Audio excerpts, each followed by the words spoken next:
আজকে আমি তোমাদের সঙ্গে শেয়ার করব যে এই সুন্দর মালার যে বেসটা আমি বানিয়েছি। এই যে মাটির একটা ডিব্বা দেখতে পাচ্ছ, এইটা থেকে আম্মু বলতেছিল এটা নাকি আঠালো মাটি। এই জন্য আমি এটাকে ভাঙতেছিলাম, ভাঙতেই ছিল না। আমি এত স্পিড বাড়াইছি, প্রায় আধা ঘন্টা ধরে আমি শুধু মাটি ভাঙছি। এই যে আমার হাত একেবারে লাল টকটক করতেছিল, মনে হচ্ছিল যে হাতে রক্ত জমা হয়ে গেছে। এগুলো এত শক্ত, যদি দোআঁশ মাটি হতো এগুলো অত শক্ত থাকতো না। দোআঁশ মাটিগুলো একটু চাপ দিলেই বেশ একেবারে গুঁড়ো গুঁড়ো হয়ে যায়, কিন্তু আঠালো মাটি সহজে ভাঙতে চায় না।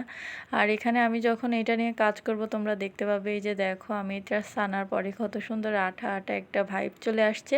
এখন এইটা দিয়ে আমি আমার কাজ শুরু করব। আমার মাথায় যে কখন কি শুরু হয় আমি নিজেও জানি না।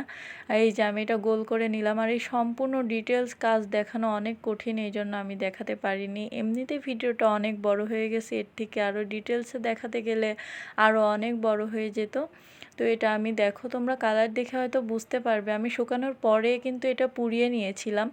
না পোড়ালে এটা অত শক্ত হতো না, ভেঙে যাওয়ার সম্ভাবনা থাকে। আমি যেহেতু এটা শখ করে বানাচ্ছি, এই জন্য আমি চাচ্ছিলাম এটা একটু টেকসই হোক।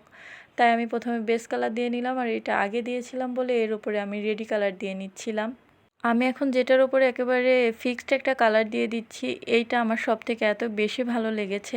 এই গোলাপটা যে আমি এত সুন্দর করে দিতে পারবো আমি কল্পনাও করিনি। আমার কল্পনার থেকে এটা বেশি সুন্দর হয়ে গেছে। আমি চেয়েছিলাম একটু মানে ফ্লাপি একটা গোলাপ দিতে, তারপরও একটু সুন্দর ফুটছে একটা গোলাপ আর একটা একেবারে কড়ি, এই থিমের ওপর আমি রেখেছিলাম। আর এখানে আমি পদ্মের কড়ি, পদ্মের পাতার একটা ছোট্ট পদ্ম দিয়ে আমি করেছিলাম। আর এই যে দেখো, আমি এখন রেডি কালারগুলো করে নিয়েছি। এখন সব কিছু এটা রেডি হয়ে গেছে। এর ওপরে আমার এখন টার্সেলের কাজ বাকি, আমি তোমাদেরকে দেখাচ্ছিলাম। কালার করার পর এগুলো অনেক সুন্দর লাগতেছিল। এখন আমি টার্সেল লাগিয়ে নিব। আর এই সূর্যমুখী ফুলটা অনেক ভারী হওয়ার কারণে আমি খুব টেনশন করতেছিলাম যে আমি এর উপরে টার্সেলটা লাগালে এটা টিকবে কি না। আমার তো খুব ভয় হচ্ছিল। আমি প্রথমে যে প্রসেসটা অ্যাপ্লাই করতেছিলাম, এইটা দিলে একেবারে কাজ হতো না। আমি দেখলাম যে না, সম্ভব না। তাই আমি আবার নতুন করে চেষ্টা করলাম যে আমি আমার মতো করে আর একবার চেষ্টা করে দেখি এটা রাখতে পারি কি না। তারপরে ওই যে শপিং ব্যাগগুলো আছে না, ওইগুলো দিয়ে আমি এটাকে ফ্ল্যাপ করে দিলাম জায়গাটা। এর ওপরে আমি টার্সেলগুলো বসিয়ে দেব। টার্সেল বসানোর পরে আমি আবার নতুন করে আবার ওই যে শপিং ব্যাগগুলো এর ওপরে দিয়ে দেব। তোমরা একটু ভালো করে দেখলে বুঝতে পারবে। এটা কিন্তু এখন অনেক মজবুত হয়ে গেছে, অনেক টানা হেঁচড়া করলেও যাচ্ছে না। আর এই যে আঠাটা আমি দিয়েছি এটাও অনেক শক্তিশালী, অনেক ভালো আঠা, সুপারগুলোর কাছাকাছি সহজে উঠতে চায় না। আর আগে থেকে আমার কাছে কিছু কটন বল ছিল, এখন আমি সেইগুলো দিয়ে আমার মন মতো এই চোকারগুলো সাজিয়ে নেব। চোকার বললে ভালো ভুলই হবে, এটা পুরো একটা সেট হয়ে গেছে, মালার সেটের। এর ভাবছি যে তোমাদের ভালো লাগলে আর বেশি বেশি কমেন্ট করলে আমি এর সঙ্গে দুলও বানিয়ে ফেলবো। আমি এখন ভাবছি যে আমি এইগুলোর সাথে দুল কেন বানালাম না, ছোট ছোট দুল বানালে এগুলো আরও সুন্দর লাগতো।